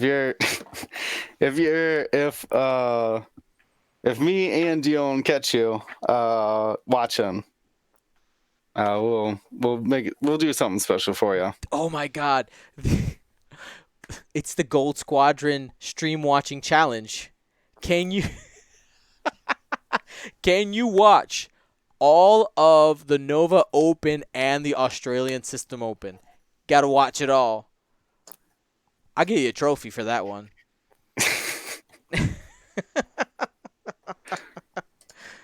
Oh man. Nathan Squadron says the one time you'll be streaming in my time zone and I'll be at the event. Sounds about right. Yeah. People are saying I can't do it. Well, you know what? You watch as much as you can. All right, peek in. At least say hi to me so I can see your guys' Well, faces. wait. Question. Oh shoot, I lost it now. What's the difference of Poland? From here, Yeah, it's like a sorry, I missed set. the. It's a 7 hour, 7-ish hour difference, 7 or 8, and Sorry, I then missed that. Australia is like another 7 or 8. Oh, okay. So you're doing basically early morning. I Yeah, see that now. You're gonna be doing 1 a.m. to 12 p.m. And Buenos Aires is looks like well that's the that's same time zone. yeah, it's the same. It's It's just just very south. yeah, Very south, same time zone. All right, well that's not so bad. 1 a.m. People who early birds, people who work mornings, that's they get right. some streaming in. You night shift people. I'm gonna be hanging Oh out yeah, with you night shift guys. people. It's true. If you That's get right. off at 11 or 1 a.m., stay up, That's right. Hang out with Dion. hang out, Get some coffee. Grab the popcorn. Some win, streaming action. win, win some gifts to our friends. That's right. All the stuff. All the gifts. Alrighty. You know what time it is, Will? Hammer. Is it hammer List of the time? week time. Oh, It's that makes list more of the sense. week time. Hammer time. This is where we would insert the copyrighted music, but we can't. All right. So this list comes in from, of course, did I not copy it again? Dang it. Looks like it comes in from Republic Aces. Comes in from Republic Aces. No, Let's go oh, ahead and I was just looking at it. I'll find it here. You tell them the write up. all right. So the list is, I'll go ahead and read it down first, is Anakin in the Delta 7 with Sense, Delta 7B configuration, and the R2 astromech. Obi-Wan Kenobi also in the Delta 7 with just calibrated laser targeting, and a Naboo starfighter Rick Oli with Daredevil and R2C4. Here's the write-up from the player. Sitting at 194 points, by the way. I've been looking to get together a Republic triple ace list. Anakin 7B was a no-brainer. CLT, that's calibrated laser targeting, on Obi, so I can get soft extra dice in the bullseye, and Rick, so I can go fast and get the extra attack dice as well. While building the list, I tried to go really lean to try to outbid Imperial aces, but the best I could seem to get with some of the options I wanted was 189. I don't think I will outbid Imperial Aces, so with that, I thought we'll just go for a 4 to 6 point build and put Sense on Anakin so that I can come up. So when I do come against Imperial Aces, I have some tools there. It was suggested to me in the Republic chat that Daredevil is great on Rico Lee, and it really is. I also love R2C4 so that I have the option to use my evade in attack as well. Gives me a triple ace type list that mostly hits with 3 to 4 attack dice.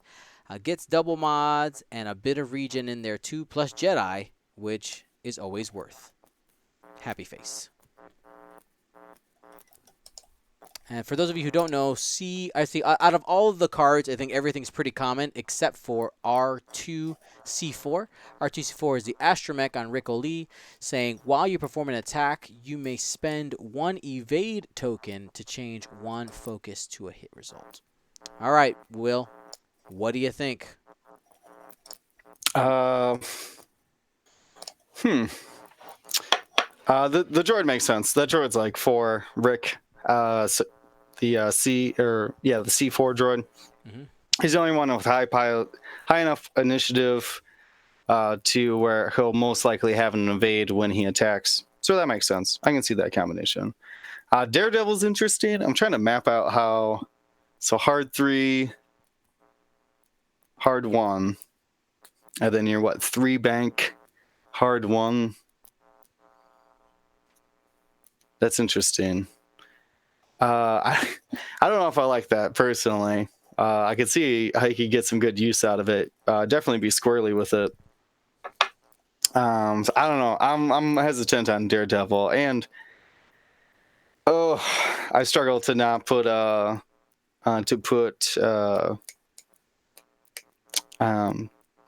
when I'm running anything with an astromech slot to not put an R2 astromech on it these days. Mm-hmm. So that's where I'd be looking.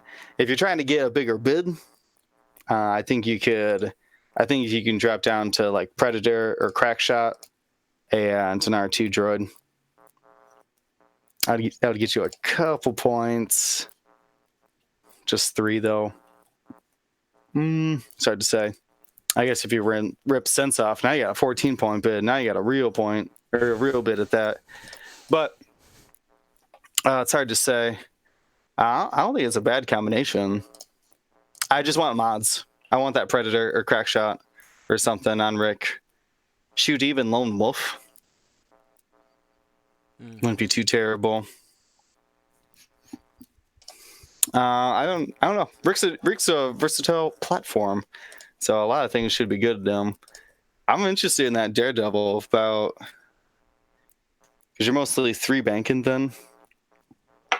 3 bank, hard one, I guess. Interesting. Have you heard about that? Have you seen anybody using that? Heard about the Daredevil on Rick? No, I haven't seen Daredevil out there. So one of the droids that I really like in the Republic and that I expect this people might not like this, but it's the truth. One of the tools that we might start seeing here pretty soon used is R2A6. Mm-hmm. R2A6, for those of you who don't know that one, is after you reveal your dial. By the way, there's no charges on this. You may set your dial to a maneuver of the same bearing of a speed 1 higher or lower. So you go 2 hards, 2 banks, and 2 straights all day on Rick O'Lee if you wanted to do that, and can determine, you can just change it up as need be. But honestly, the other platform that this is really good on is on the Delta 7s.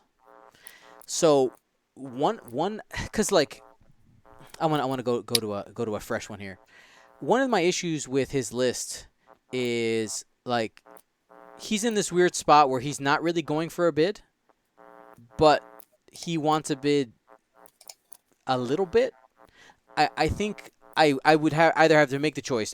Do you want the bid or do you not want the bid? Because I think those are like I don't like the idea of being in the middle, not being decisive here. I honestly would rip off calibrated laser targeting on Obi-Wan to get some points there. I would then take this R2 astromech and say, you know what? If we're going for the bid, I'm gonna go with instead of R2 astromech, I'm just gonna try to not be shot. Maybe. Actually, you know what? Let's leave that Anakin in there. We'll go with Rick O'Lee, R2A6, right there, and maybe leave it at 191. I think that's maybe what I would do. I don't know if I like R2A6 on Rick. I think it's really good on Anakin.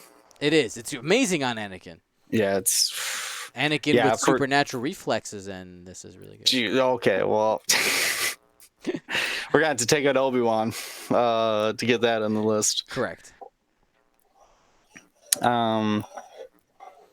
Yeah, it's hard not to put Healing Droid and 7B on Anakin. Yeah.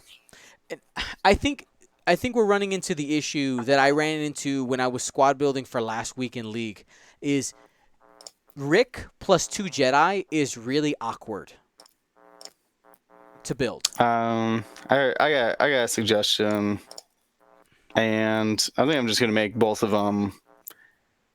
Make them both Delta Bs, and fill out to 200. I think you'll be fine. Just Just rip off things until they fit. yeah, at 4 points, I'm basically looking at at 200 points, 7B R2 Anakin, 7B Obi-Wan, and an R2 Rick.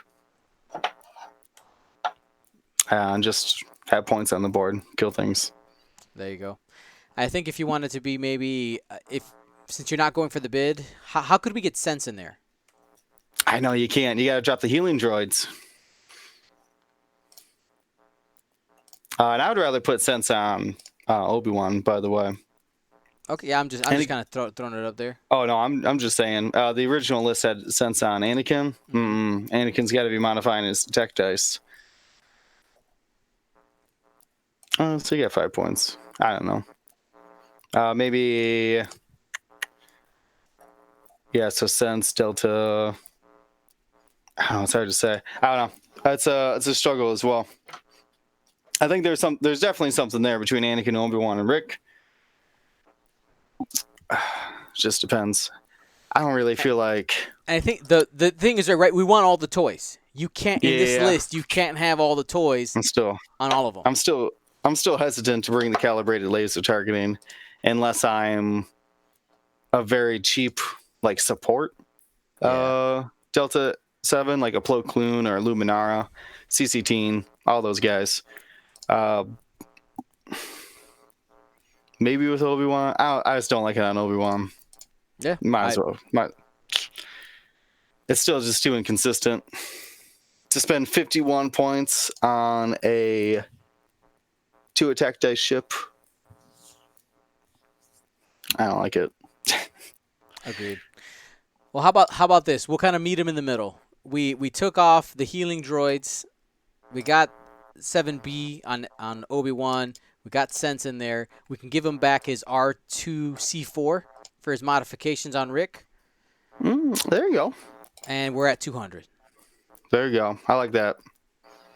Yeah, Obi-Wan needs to be doing damage, so. And he needs the sense more than Anakin. Yeah.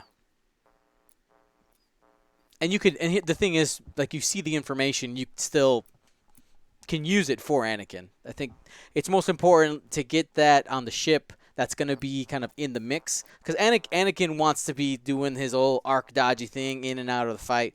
Obi-Wan most of the time is going to be closer to the scrum, at least, than Anakin. That's fair. Yeah. All right. Well, hopefully that helped you out there. Congratulations, Republic Aces, for winning the list of the week challenge.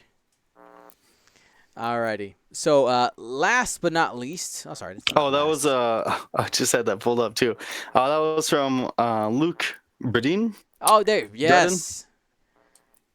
Bredin. Luke, thank you for your submission.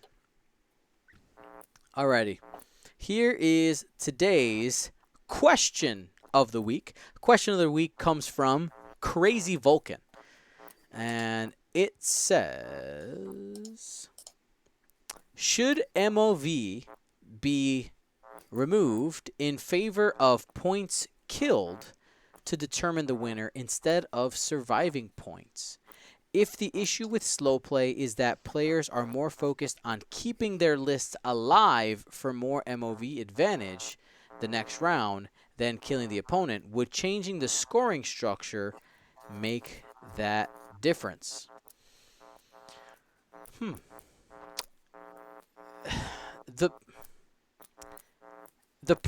So to answer this question specifically, and if I'm understanding this correctly, you're still, the game does work through points destroyed. Yeah, I'm confused. Yeah, that's. I understand what he's saying. I think the idea is that he's wondering how to remove the advantage of like a bid and things like that, and running away. Oh yeah, because I guess the bid would factor into that, wouldn't it? Mm-hmm. Okay, but so it's not. It's not in his question. Is the problem, right? Sure. It's not. It's just a way that you could kill. It's just a way that could the situation is describing could work. So okay, that makes sense now.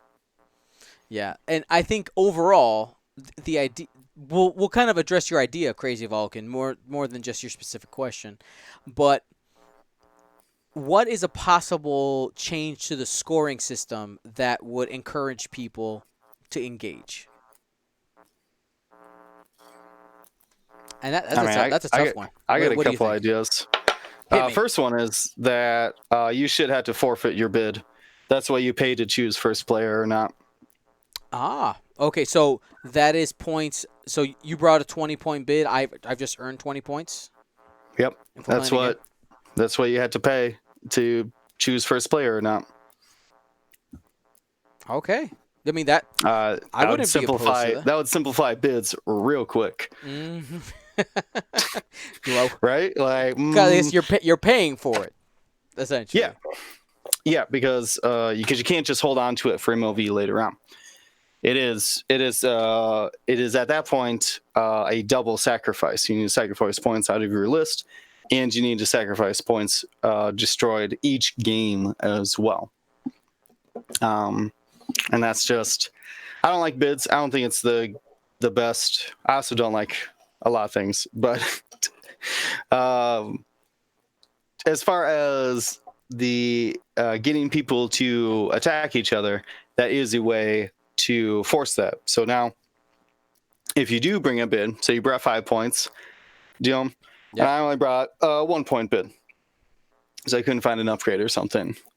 You start the game behind, which Right. now you need to go find points to kill to get up on points. I like that solution, Will. I like that a lot. I know, right? That it also saves it from like if you have a 20-point bid and say the list that like really was abusing it was Gary Finn and Anakin Obi-Wan, Hmm. where they have Anakin Obi-Wan less. Gary Finn is I think the list, or like a Vader soon tier, but no one flies that.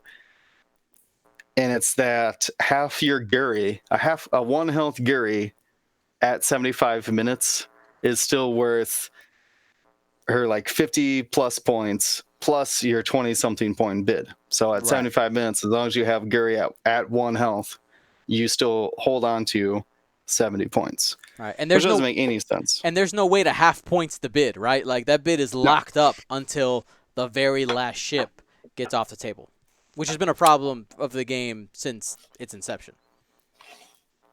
Yeah, I would definitely say that. I'm trying to think of. Well, do you have an idea? I'll try to think of a second one. Um, so I mean, we worked on the X-wing objectives. I know that that was Mm, something that yeah, a lot of people like that idea of being able to include something else in the game in order to earn points that wasn't points destroyed necessarily. Um, but I think the problem with that is you start the base part of the game is just trying to destroy each other. But sure. I like the scoring. Honestly, I think your suggestion right there is the best one that I've heard. Um, I want to do that. No, I agree. I think Imperial Assault, Armada, Legion, like literally every other FFG miniatures game, every time you sit down, even in a competitive game, you sit down and you play a scenario. It might be randomly chosen for like this round of the Hmm. tournament, or it's this table, or whatever.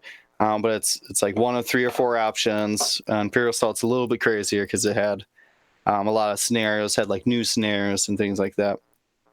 But even if they were just like super simple things of like first player gets to choose an obstacle, and uh, you oh man, you can like score extra points to say like finish the game quicker, or even something like I'm trying to think of. You ever play Fortnite? I know this is a dumb question. I know I know you. what you're talking about, like where you Okay, force the ring in. exactly. The Yeah, ring in. I don't play Fortnite. we're gonna I've have I William streaming Fortnite while I'm in oh my Poland, god. guys. All I'm right, too. Tuesday I've nights. just I just right know that here. I just know the Fortnite's a thing, and there's the World Championship. So I was watching a little bit. The high level play is interesting, but no one cares about that. The in Fortnite or these battlegrounds games or whatever they called whatever's Royal Battle. I don't know. Battle Royals. Yeah. Battle Royals. Thank you. The zone gets smaller and smaller, and I would love to see that of like this scenario at the end of round 3. At the end of round 3 and going forward, uh, like any a ship at range 1 of the board edge takes a damage, and then Yeah. in the 4th round, a ship at range 1 takes 2 damage, a ship at range 2 takes a single damage, and it'll just squeeze you guys into the middle to fight it out until you die. I know this And that, isn't competitive game, but when we did the Golden Rumble for the Gold Squadron Flight Club, we mm-hmm. actually we put that in there where there was a Oh really? closing the circle. Yeah, it was cool. It was, you had to manage it and it forced people to fight, which was the point. So Crazy Vulcan, hopefully we gave you a satisfactory answer to your question. But yeah, I do think it's something that could be addressed, because as long as the bid exists, like the bid being able to use as a weapon and lock up those points, as long as that exists, people are going to use it. That's just the truth. And it's always interesting to see the war, right? Like how the war, the what's the word I'm looking for, the road to the Well, bottom. okay, yeah, it's like an arms race. Yeah, the But arms race to the bottom. How few points can I bring to make sure I move last? So we'll what are see. we seeing now? I'm still seeing like 13, 14 is a real bid. Like if you're not bidding 13 or 14, that's not a real bid. Our boy John Babcock here, Gold Squadron League Night. He's tickling 20s. Wow. Okay, fair enough. Yep. Race to the bottom. Race to the bottom. All right. Well, thank you guys, everybody, for joining us. This is Positive Life Choices time, and I have to do a quick. We actually have a jingle. Somebody sent me a jingle. I just haven't had time to set it up to actually use it in the podcast. So it's coming. Positive Life Choices jingle.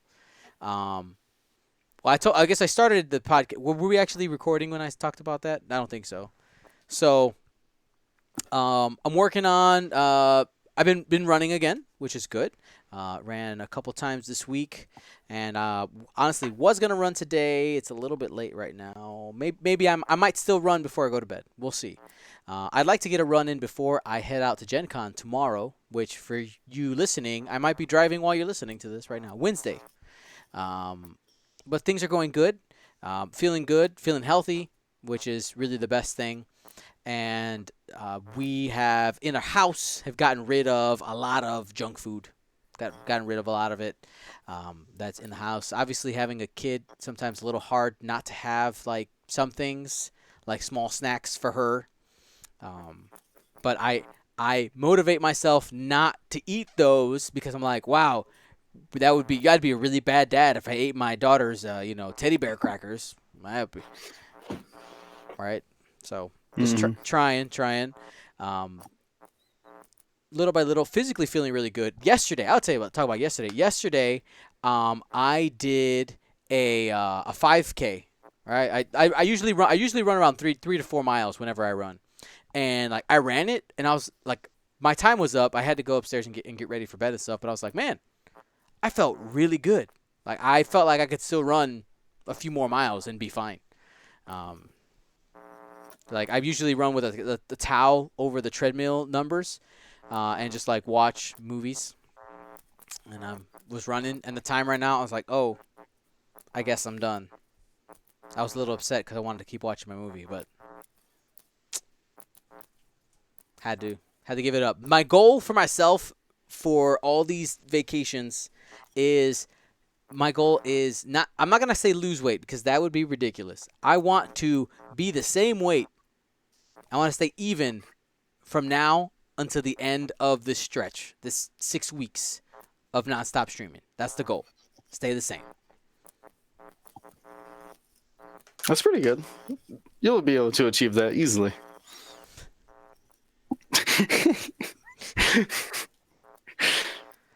It'll be no problem. All right, I'm gonna try. Man, I know people are like, Dion, just like one drink, man. Let's just have some pizza, man. Just have some pizza and we'll order like brownies a la mode, and it'll be okay. It's all so good. It's fine. I'm gonna take my stormtrooper doll with me to all these events, and he'll keep me from eating. No food. Or not no food. Less food for you, sir. No food. No food Starve. from here till September. Extreme. No food. All right. All right. Anything positive life choices for you, sir? Yeah, I met my goal that I set last week. I was able to not smoke during Saturday's tournament up in Masson. I smoked right afterwards, though. It was great right afterwards. But I came in a disappointing 17th place, and that just rubbed me the wrong way. Had a very tough last game against the TIE Swarm, and it did not go good. I looked embarrassed. But no, so I was able to. We played 5 rounds, so I went 5 rounds without,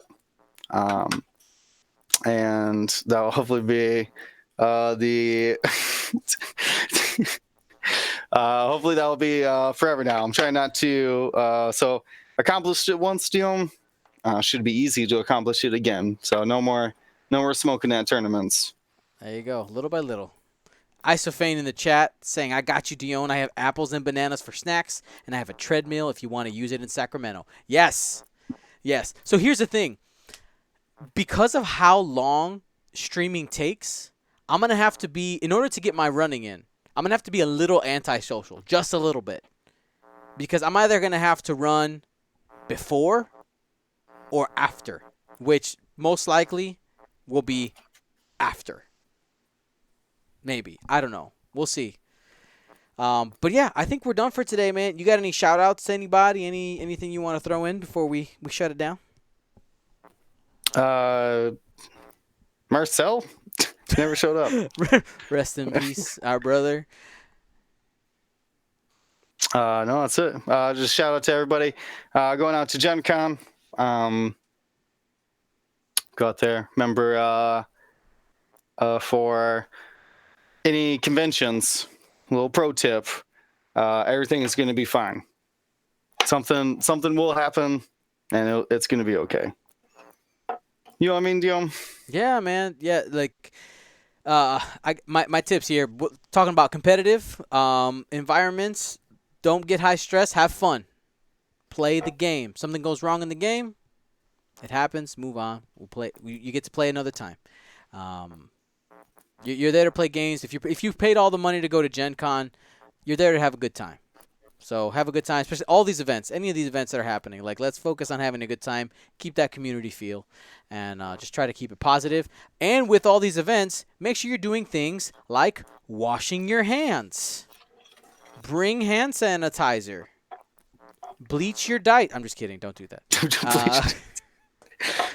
If you watch the Facebook video, you know what I'm talking about. Also, disclaimer for the video. There was movie magic in the video, okay? People are like, Dion, oh my god, you're sniffing the bleach off the dice. There wasn't bleach in the bleach. It was water. Anyway, very well cleaned bottle. I'm fine. I'm safe. Anyway, super excited, guys. Lots of new little tidbits coming here. Starting, oh my god, Thursday. I still have so much stuff to do. Yeah. Love you guys. Make sure to hit that Twitch Prime if you don't know how to do it. !Prime in the chat, or check out the description. There's a new video just updated on how to do it. Boba Orda said, you lied to us. What did I lied to you? Oh, about the bleach. Oh yeah. It's sorry. It's tactical deception. All right. No, the stream dice have been cleaned. They have been cleaned. But in the video, jeez, okay, No, just don't. it's Every, they're everything's clean. fine, guys. Everything's fine. It's clean. I'm just saying that, like, because there was the end part where I sniffed it. I was like, fresh, right?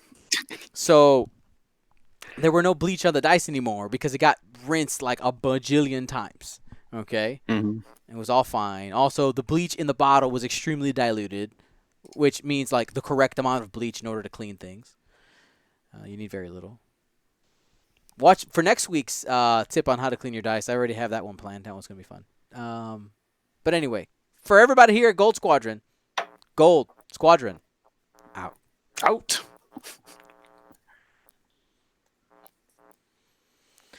All right. You know what's the best thing about? We're still streaming, by the way. The best thing about today's stream is that I Yep. test. Today was Marcel a test. wasn't here.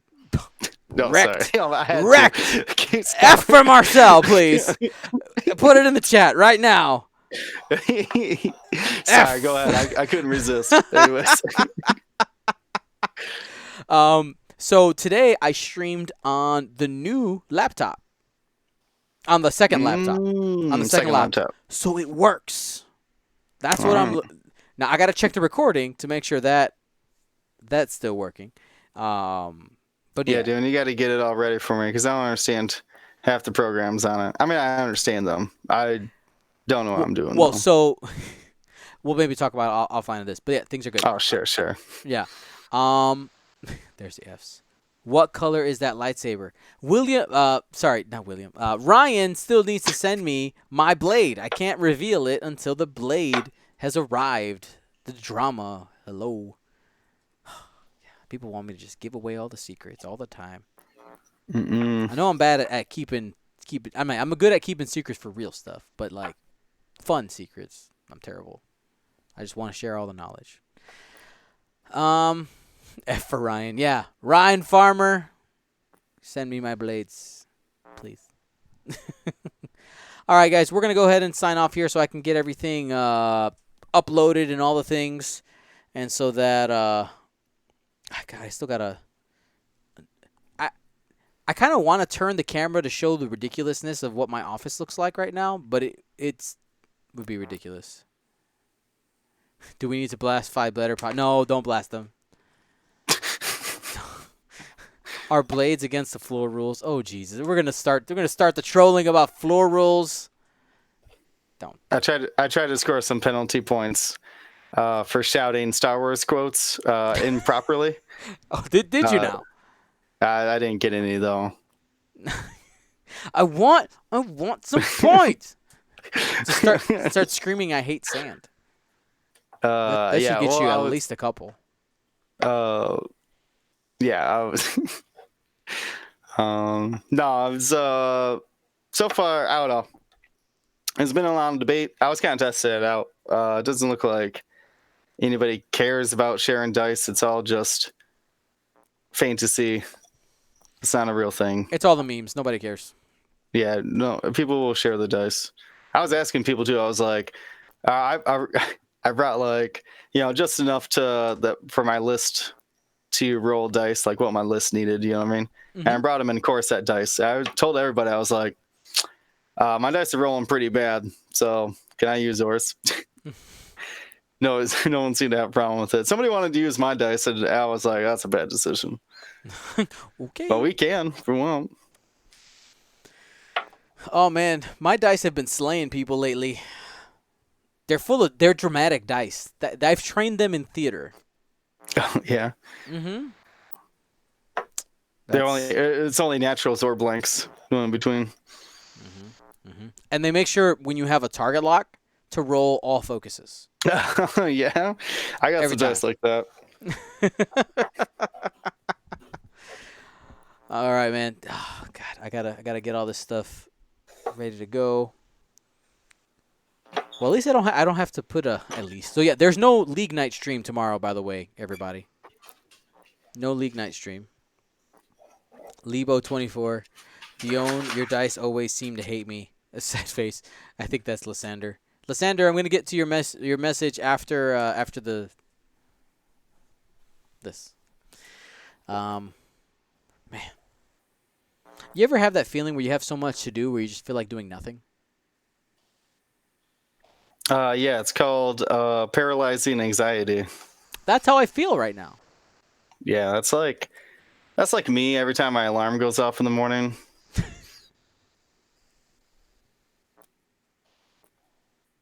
I totally understand. Yeah. So in one of my one thing I've started doing in my frantic work sessions is building in like breaks for me to do like brain breaks, just do something completely different for 15 to 20 minutes. And I've been teaching myself how to use Adobe Illustrator. I saw that. Saw your watermelon meme.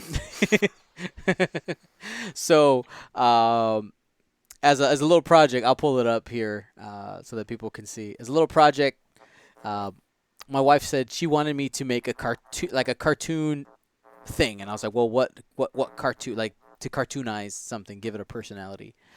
She said a watermelon, and I said a watermelon or like a slice. She goes, a slice of watermelon having a bad day. That was her prompt, and I was like, okay, slice of watermelon having a bad day.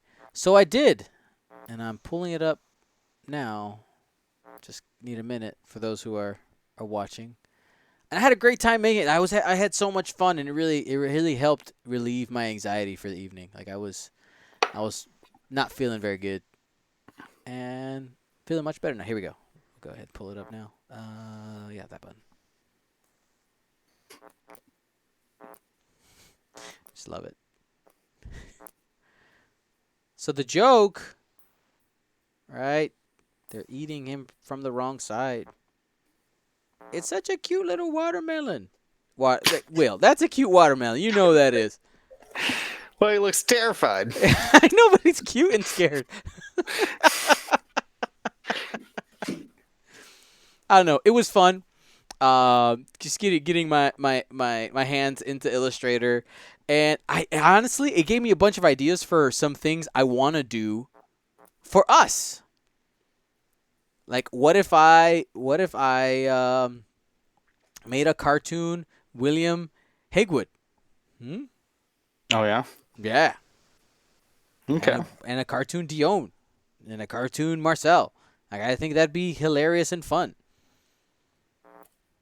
So, thinking about doing that. We'll see. But yeah. I love the GIF here. It's sad. Anyway, it's late. Can you tell? Mm-hmm. Oh wait, I gotta check out. Oh, the link. Here's the link. All right, I have to check it off the air first. Here, I present my butt.